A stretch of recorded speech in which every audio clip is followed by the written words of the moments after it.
दोस्तों नमस्कार, मैं हूं मेघराज और कैसे हैं आप सब। और मैं आशा करता हूं कि आप सब बहुत अच्छे होंगे। अगर आप किसी भी एग्ज़ाम की तैयारी कर रहे हैं तो यह चैनल आपके लिए बहुत ही महत्वपूर्ण है, क्योंकि इस चैनल पर हम जनरल नॉलेज के ऐसे क्वेश्चंस कवर करते हैं जो आपके आने वाले किसी भी एग्ज़ाम में महत्वपूर्ण हो सकते हैं। इसलिए वीडियो को पूरा देखें, पेन पेपर लेकर बैठें, महत्वपूर्ण तथ्यों को नोट करते चलें और अगर चैनल पर पहली बार हैं तो प्लीज़ चैनल को भी सब्सक्राइब कर लें। तो आइए शुरू करते हैं आज का सेशन और देखते हैं पहला क्वेश्चन। मौलिक अधिकारों को सर्वप्रथम किस देश में संवैधानिक मान्यता प्रदान की गई थी? ऑप्शन ए है भारत, बी है संयुक्त राज्य अमेरिका, सी है फ्रांस या फिर डी है ब्रिटेन। कहाँ पर मौलिक अधिकारों को सबसे पहले संवैधानिक मान्यता प्रदान की गई थी? और इसका सही जवाब है ऑप्शन बी, संयुक्त राज्य अमेरिका। संयुक्त राज्य अमेरिका में मौलिक अधिकारों को सबसे पहले संवैधानिक मान्यता प्रदान की गई थी। और भारतीय संविधान में मौलिक अधिकारों की बात करें तो 6 मौलिक अधिकार हैं। इससे पहले 7 मौलिक अधिकार होते थे और 44वें संविधान संशोधन के द्वारा सन 1979 में संपत्ति का मौलिक अधिकार हटा लिया गया।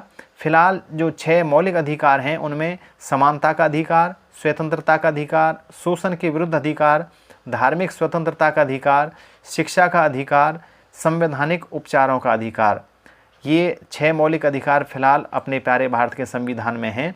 और ये मौलिक अधिकार अमेरिका के संविधान से ही लिए गए हैं, जिनका भारतीय संविधान में अनुच्छेद 12 से अनुच्छेद 35 तक वर्णन किया गया है। आप ये फैक्ट्स भी ज़रूर याद रखें। और अगला क्वेश्चन है, सारे जहाँ से अच्छा हिंदोस्तां हमारा के रचयिता कौन हैं? ऑप्शन ए है बंकिम चंद्र चटर्जी, बी है रविंद्रनाथ टैगोर, सी है मोहम्मद इकबाल और डी है फिरदौसी। इनमें से हमें बताना है प्रसिद्ध गीत सारे जहाँ से अच्छा हिंदोस्तां हमारा, यह किसने लिखा है? और इसका सही जवाब है ऑप्शन सी, मोहम्मद इकबाल। बात करें बंकिम चंद्र चटर्जी की तो इन्होंने राष्ट्रीय गीत वंदे मातरम लिखा है। और वंदे मातरम पहली बार सन 1896 में कांग्रेस के कलकत्ता अधिवेशन में गाया गया था। रविंद्रनाथ टैगोर की बात करें तो इन्होंने राष्ट्रीय गान लिखा है जन गण मन अधिनायक जय हे, और इसे पहली बार 1911 में कोलकाता अधिवेशन में ही गाया गया था। आप ये चीज़ भी ज़रूर ध्यान रखें। अगला क्वेश्चन है, नागासाकी पर अमेरिका द्वारा गिराए गए परमाणु बम में किसका प्रयोग किया गया था? ऑप्शन ए है यूरेनियम का, बी है प्लूटोनियम का, सी है थोरियम का या फिर डी है रेडियम का। नागासाकी पर अमेरिका के द्वारा परमाणु बम गिराए गए थे 2, उनमें किसका प्रयोग किया गया था? तो इसका सही जवाब है ऑप्शन बी, प्लूटोनियम का। जापान के 2 शहरों पर अमेरिका ने बम गिराए थे, एक नागासाकी पर और एक हिरोशिमा पर। अब हमें बताना है कि नागासाकी पर जो बम गिराया गया था उसमें किस चीज़ का प्रयोग हुआ था? तो वह है प्लूटोनियम का। हिरोशिमा पर बम जो गिराया गया था 6 अगस्त 1945 को, उसको लिटिल बॉय कहा गया था। और जो नागासाकी पर 9 अगस्त 1945 को बम गिराया गया था उसको फैट मैन के नाम से जाना गया था। और द्वितीय विश्व युद्ध के बाद 24 अक्टूबर 1945 को संयुक्त राष्ट्र संघ की स्थापना की गई थी, ताकि भविष्य में इस तरह के युद्ध ना हो, इस तरह के युद्ध को रोका जा सके। और अगला क्वेश्चन है, मधुबनी लोक कला किस राज्य से संबंधित है? ऑप्शन ए है ओडिशा, बी है बिहार, सी है पश्चिम बंगाल या फिर डी है राजस्थान। मधुबनी लोक कला कौन से राज्य से संबंधित है? और इसका सही जवाब है ऑप्शन बी, बिहार। ये जो मधुबनी लोक कला है बिहार के मधुबनी क्षेत्र से संबंधित है और इसे हम मिथिला पेंटिंग के नाम से भी जानते हैं। अगर बात करें बिहार की तो यहाँ की राजधानी पटना है, यहाँ के मुख्यमंत्री मिस्टर नीतीश कुमार हैं और राज्यपाल की बात करें तो विश्वनाथ अर्लेकर हैं। और जनसंख्या की दृष्टि से यह भारत का तीसरा सबसे बड़ा राज्य भी है। आप ये चीज़ भी ज़रूर ध्यान रखें। और जो पटना है उसको पुराने समय में पाटलिपुत्र के नाम से भी जाना जाता था। अगला क्वेश्चन है, भारत में सर्वाधिक वर्षा कहाँ होती है? ऑप्शन ए है बीकानेर, बी है मासिनराम, सी है चेरापूंजी या फिर डी है शिमला। कहाँ पर सबसे ज़्यादा वर्षा भारत में होती है? और इसका सही जवाब है ऑप्शन बी, मासिनराम। मासिनराम मेघालय में है और मेघालय की राजधानी है शिलांग। यहाँ के मुख्यमंत्री हैं कोनराड संगमा और यहाँ के राज्यपाल हैं गंगा प्रसाद। यहाँ का मुख्य भोजन है मसालेदार मांस और मछली चावल।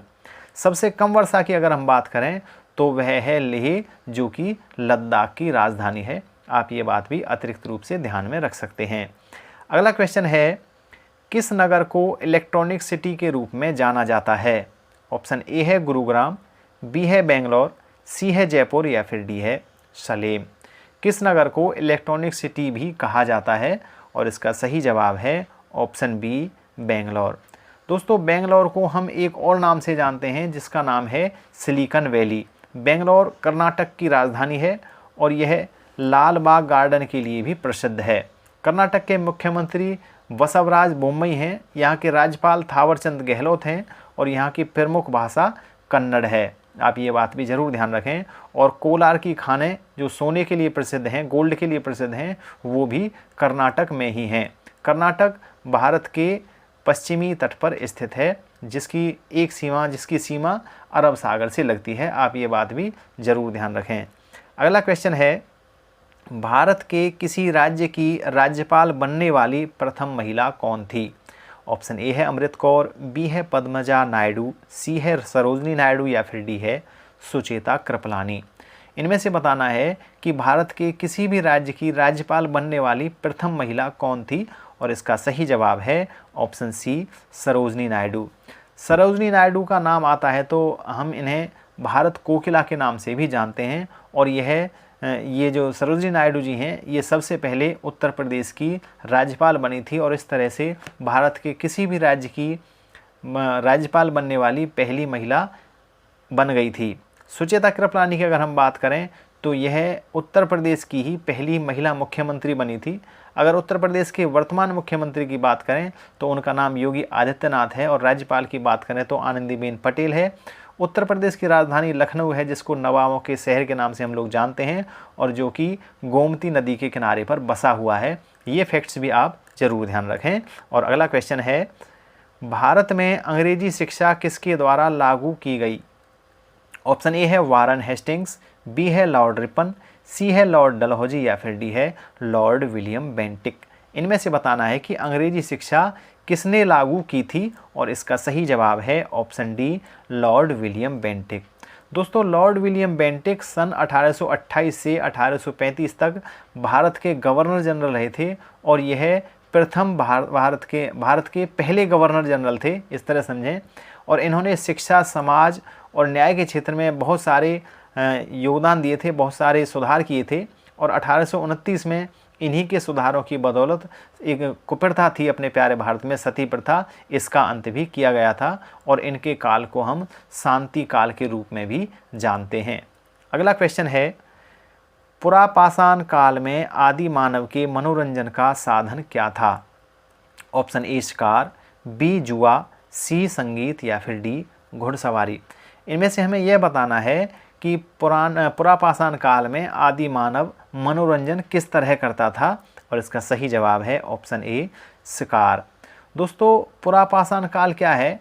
पुरापाषाण प्रागैतिहासिक युग भी है और यह वह समय है जब मानव ने औजार बनाना सबसे पहले सीखा था और जिसका कोई भी लिखित रिकॉर्ड नहीं है, लिखित दस्तावेज कोई नहीं है, उसको हम पुरापाषाण काल या प्रागैतिहासिक काल के नाम से जानते हैं।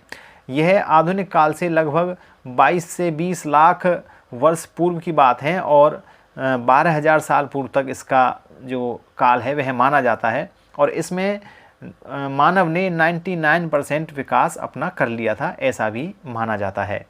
अगला क्वेश्चन है, किस मुगल बादशाह को जिंदा पीर कहा जाता है? ऑप्शन ए है अकबर, बी है औरंगजेब, सी है शाहजहां या फिर डी है जहांगीर। किसे जिंदा पीर कहा जाता है? इसका सही जवाब है ऑप्शन बी औरंगजेब। दोस्तों, औरंगजेब को जिंदा पीर या जीवित संत के नाम से जानते हैं। क्यों जानते हैं? क्योंकि ऐसा माना जाता है कि वह कुरान के नियमों का पूर्ण रूप से पालन करते थे, इसलिए उनको जिंदा पीर कहा जाता है। जो औरंगजेब हैं यह मुग़ल साम्राज्य के छठे शासक थे और इन्हें आलमगीर एक और नाम से भी जानते हैं, आलमगीर। और आलमगीर का अर्थ होता है विश्व विजेता। आप ये चीज़ भी ज़रूर ध्यान रखें। दोस्तों, उम्मीद है इस वीडियो के माध्यम से दी गई जानकारी आपको ज़रूर पसंद आई होगी। अगर यह वीडियो आपको अच्छी लगी हो तो इसे अपने मित्रों में, अपने दोस्तों में ज़रूर शेयर करें ताकि उन्हें भी इसका लाभ मिल सके। आप स्वस्थ रहें, मस्त रहें और अपना व्यक्तित्व इस तरह से विकसित करें कि महिलाएं आपके साथ सम्मानित महसूस करें। आज की वीडियो में बस इतना ही। कल शाम 5 बजे एक बार फिर से आपके साथ मुलाकात होगी। तब तक के लिए दीजिए मुझे इजाज़त। जय हिंद, जय भारत।